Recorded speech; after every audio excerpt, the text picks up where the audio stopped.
Halo kawan-kawan, apa kabarnya? Semoga sehat selalu ya. Di kesempatan kali ini saya akan membahas sebuah film yang diangkat dari kisah nyata yang dialami oleh seorang petualang bernama Yoshi. Dia tersesat di hutan belantara Amazon Amerika Selatan pada tahun 1981. Sebelum masuk ke alur ceritanya, ada baiknya klik tombol subscribe yang ada di pojok kanan bawah dan tekan lonceng notifikasinya. Bagi yang sudah, saya ucapkan terima kasih.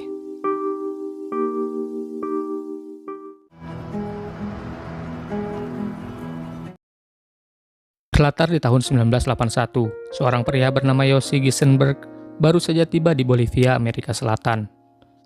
Yoshi merupakan seorang traveler yang sangat menyukai pertualangan. Tujuannya ke Bolivia adalah ingin merasakan sensasi berkemah bersama para petualang dari berbagai penjuru negara. Di perahu penyeberangan, dirinya bertemu dengan Markus Stem, seorang guru sekolah berasal dari Swiss, yang ketika itu hampir saja ketinggalan. Okay. Oh, Yossi Ginsburg. Nice to meet you. Okay, good. I'm Markus Stem.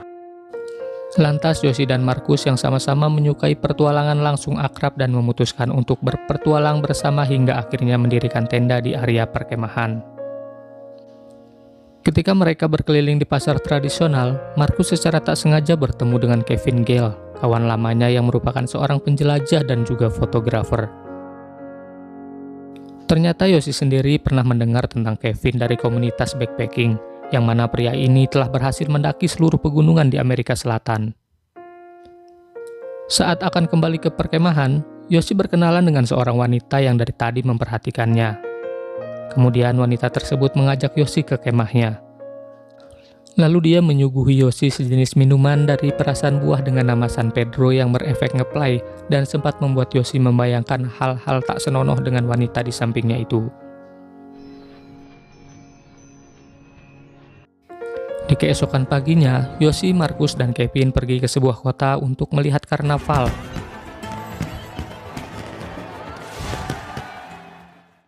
Yoshi yang saat itu sedang berjalan-jalan, tiba-tiba disapa oleh orang asing yang kemudian mengajaknya berbincang. Pria ini bernama Karl. Dia merupakan seorang petualang asal Austria. Karl kemudian menceritakan tentang pengalamannya yang pernah bertemu langsung dengan suku pedalaman hutan Amazon. Hal itu dibuktikan dengan foto-fotonya saat dirinya melakukan ekspedisi. Maksud dari perbincangan ini adalah untuk mengajak Yoshi menemukan suku Toromonas yang diklaim memiliki harta karun tersembunyi. Mendengar ajakan tersebut, jelas Yoshi sangat tertarik dan bersemangat. Lalu dia membujuk kedua kawannya untuk ikut bergabung.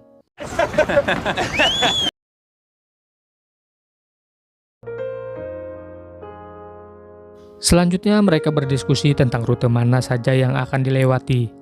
Di sini Karl mencoba meyakinkan ketiganya dengan menjanjikan bongkahan emas untuk dibawa pulang.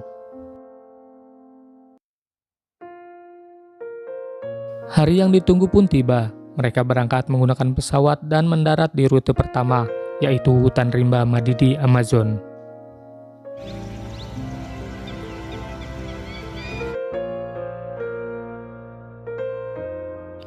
Yoshi dan kedua teman barunya sangat bersemangat dan sudah tidak sabar dengan hal-hal baru yang akan mereka temukan di alam liar tersebut. Namun sial, menjelang malam mereka disambut dengan hujan yang cukup deras. But you said the rainy season didn't start for 2 weeks. Watch it not too close. The threads will burn into. Di malam pertamanya menginap di hutan, Markus tiba-tiba keluar dari tenda dan berteriak merasa ada sesuatu yang dihinggap di wajahnya. Setelah dicek, ternyata itu hanya seekor kupu-kupu malam. Di sini kita bisa gambarkan bahwa Markus adalah seorang pria manja yang belum siap menjelajah alam liar. Singkat cerita, mereka melanjutkan perjalanan dengan berbagai kondisi ekstrim. Markus yang paling amatir sudah sangat kelelahan dan memperlambat gerak mereka. Sampai-sampai mereka bertiga terpisah dari Karl. Carl! Carl! The river is just down there. Carl! Stop! Tiba-tiba ada sesuatu bergerak di semak-semak membuat ketiganya ketakutan. Oh, ternyata warga lokal yang habis menggembalakan sapi kurbannya. Akhirnya mereka bertemu kembali dengan Karl, yang ternyata mereka telah sampai di desa Asariamas. Sariamas.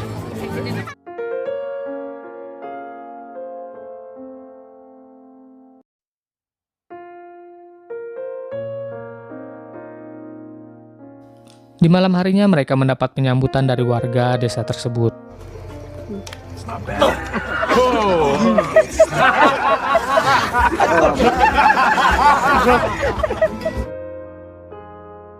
Masuk di hari keempat, saat si Markus sedang mengobati lukanya, dia tiba-tiba dihampiri seorang ibu yang meminta Markus untuk mengobati anaknya. Dari situ, Markus kemudian menjadi dokter dadakan untuk mengobati banyak warga desa. Di siang harinya, perjalanan pun dilanjutkan. Di tepi sungai mereka menemukan sekumpulan kupu-kupu di sana. Keep your arms out. Saat sedang beristirahat, Yoshi iseng-iseng menyaring pasir sungai dan menemukan emas. Mereka pun semakin yakin bahwa mitos tentang suku Tromonas yang memiliki banyak bongkahan emas bisa jadi benar. Mereka berempat kembali masuk ke dalam hutan. John yang melihat seekor monyet di atas pepohonan langsung menembaknya untuk dijadikan bahan makanan agar bisa menghemat perbekalan mereka.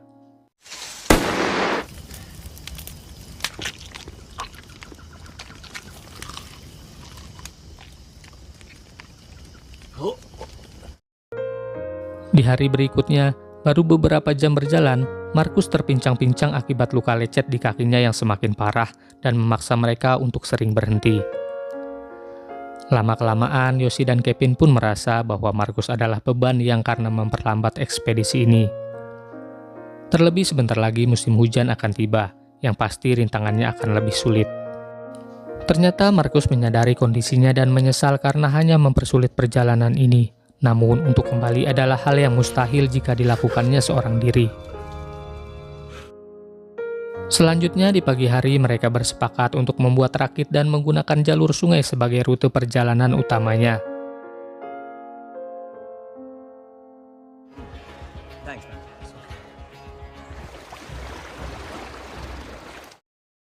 Singkat cerita, awalnya perjalanan mengarungi sungai menggunakan rakit sangatlah menyenangkan. Di pertengahan, Carl tampak begitu cemas melihat arus sungai yang semakin deras dan ekstrim. Sempat terjadi perdebatan yang mana Carl ingin menepi saja sementara Kevin ingin tetap lanjut, hingga pada akhirnya mereka memilih untuk menepi sesuai perintah Carl. Carl yang saat itu emosi memilih meninggalkan mereka untuk berburu di hutan. Sementara Kevin merasa Carl sama dengan Markus yang hanya memperlambat perjalanan mereka. Dia beranggapan bahwa Carl tidak bisa berenang dan merasa gengsi jika kelemahannya itu diketahui oleh semua orang. Singkat waktu, keputusan mengejutkan diambil oleh Carl, yang mana dirinya lebih memilih jalur darat meskipun memakan waktu yang lebih lama. Setidaknya resikonya lebih kecil ketimbang jalur sungai. Yoshi lalu memujuk Markus untuk ikut dengan Carl lewat jalur darat, supaya kakinya tidak terus-menerus terkena air, yang ditakutkan akan memperparah kondisinya. Sementara Yoshi dan Kevin akan lewat jalur sungai berharap bisa lebih cepat sampai dan mengirimkan bantuan untuk Carl dan Markus. Sebelum berpisah, Carl berpesan agar mereka menghindari jeram Malpaso San Pedro yang memiliki arus sangat deras dan paling berbahaya karena tidak ada tepian di kedua sisinya. Jika masuk ke sana, mereka akan dianggap telah mati. Setelah membagi perbekalan, mereka pun berpisah. Ini adalah momen yang tak akan pernah dilupakan Yoshi dan Kevin selama hidupnya.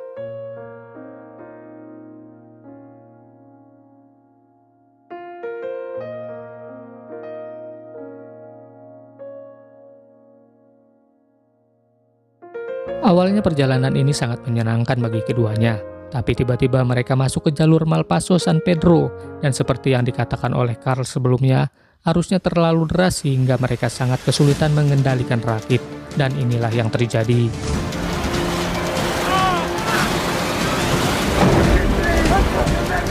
Mereka terjebak di tengah sungai. Kevin mencoba menenangkan Yoshi yang sangat ketakutan, kemudian dia berniat menyeberang dan berjanji tidak akan meninggalkan Yoshi. Namun sayang, saat Kevin telah sampai ke tepian, arus air yang terlalu deras menghancurkan rakit. Seketika Yoshi pun hanyut.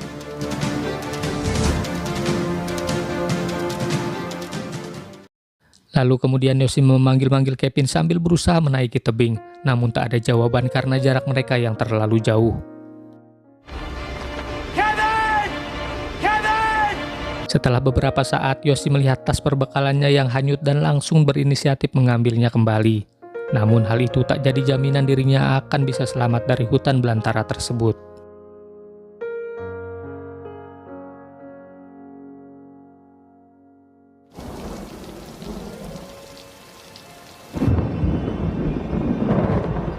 Setelah semalaman diguyur hujan, di pagi harinya Yoshi berniat melanjutkan perjalanannya berharap bisa menemukan desa terdekat.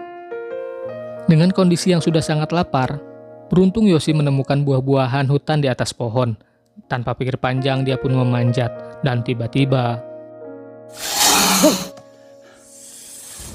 Akan tetapi rasa lapar lebih kuat dari apapun, Yoshi nekat menangkap dan membunuh ular tersebut untuk dikonsumsi.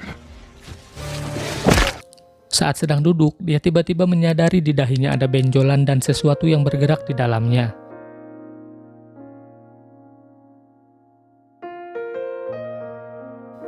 Di malam harinya, Yoshi mulai mengumpulkan dedaunan untuk alas tidur. Dia kemudian bermimpi makan enak di sebuah restoran. Seketika mimpi itu buyar dengan kehadiran seekor sapi di dalam resto. Ketika terbangun, Yoshi melihat Markus yang sedang melihatnya dengan tatapan kosong. Saat di senter, Markus menghilang. Nampaknya Yoshi mengalami gejala halusinasi. Di saat itu juga, Yoshi melihat macan yang sedang mengintainya dari balik semak-semak. Beruntung dia berhasil mengusirnya.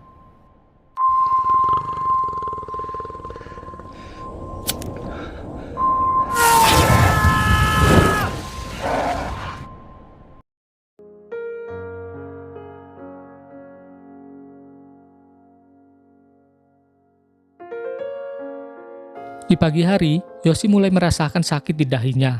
Ia lalu berusaha membedah dan mengeluarkan sesuatu yang bergerak.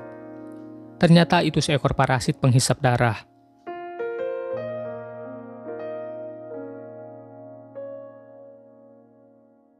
Perjalanan dilanjutkan, Yoshi menemukan 2 telur burung puyuh yang hampir menetas. Namun dia tak peduli dan langsung menelannya mentah-mentah.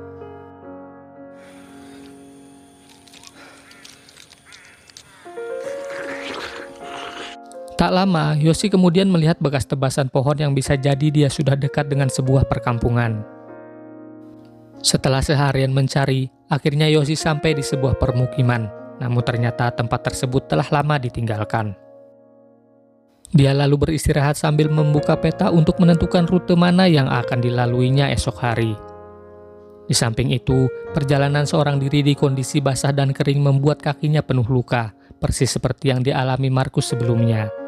Hal itu bisa jadi karma buat Yoshi yang pernah menganggap Markus beban yang memperlambat perjalanan saat mereka bersama.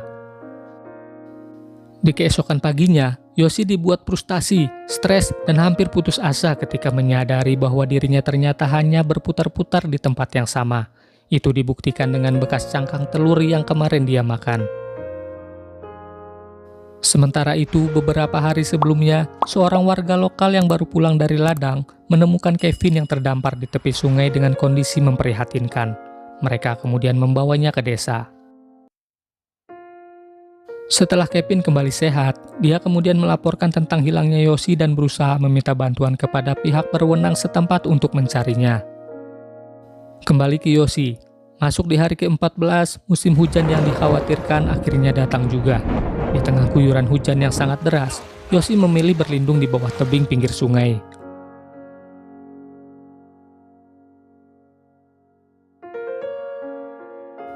Singkat waktu, saat Yoshi sedang minum, samar-samar dia mendengar suara pesawat, lalu berteriak-teriak sambil memberikan tanda. Namun sayangnya, Kevin tak melihat Yoshi dari atas pesawat karena terbangnya terlalu tinggi.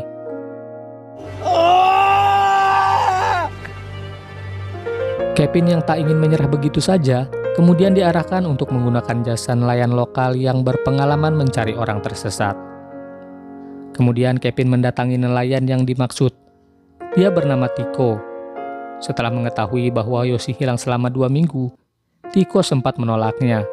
Dengan penuh keyakinan bahwa Yoshi masih hidup, Kevin terus memujuk Tiko, hingga akhirnya Kevin berniat membeli perahu nelayan tersebut. Sementara itu di sisi lain, nampaknya Yoshi sudah kehilangan harapan untuk selamat. Tapi dia tiba-tiba mendengar suara.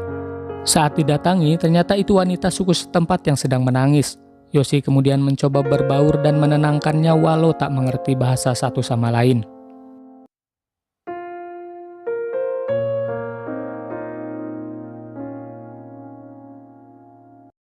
Di malam harinya, sebelum tidur, Yoshi mencoba menyentuh tangan wanita itu untuk meyakinkan bahwa dia orang beneran atau hantu penghuni hutan ini.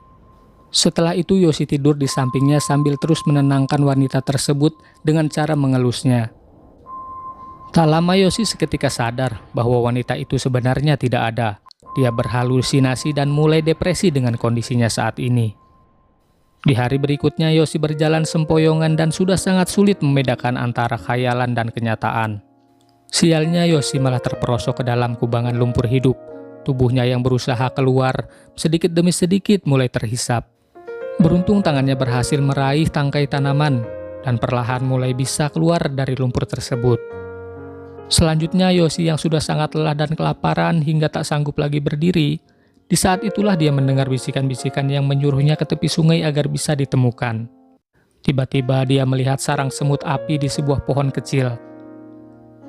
Dia kemudian merangkak mendekati pohon tersebut dan melepaskan bajunya. Demi membangkitkan adrenalinnya, dia nekat menggoyang-goyang pohon itu supaya semut api jatuh dan menggigit tubuhnya. Rasa sakit itu pun mengalahkan rasa lelahnya.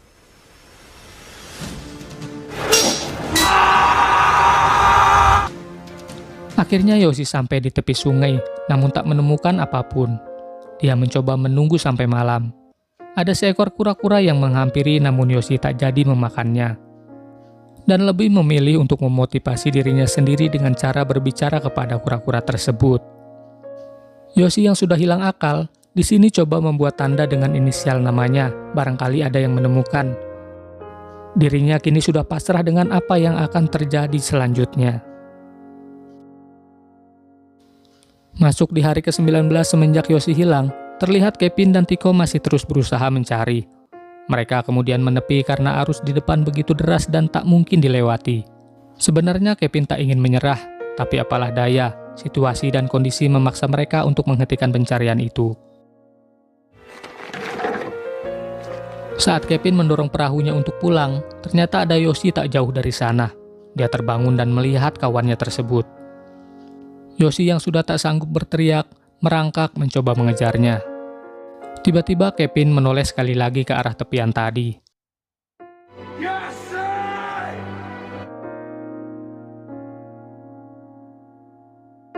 Kevin kembali dan langsung memeluk Yoshi. Benarlah apa yang dikatakan Kevin sebelum mereka terpisah. Aku berjanji tak akan meninggalkanmu. Singkat cerita, Yoshi kemudian dibawa ke desa dan para penduduk mengucapkan selamat kepadanya karena telah berhasil selamat dari hutan belantara itu. Di akhir setelah kondisi membaik, Yoshi dan Kevin kembali ke kota sebelumnya. Mereka menunggu Marcus dan Carl selama berminggu-minggu, namun mereka tak pernah kembali. Di sini baru diketahui, sebenarnya Carl adalah seorang buronan yang dicari-cari pihak berwenang karena pernah membawa turis ke hutan itu sebelumnya. Dan tentang suku Indian yang diklaim oleh Carl itu sebenarnya tidak ada. Film pun selesai.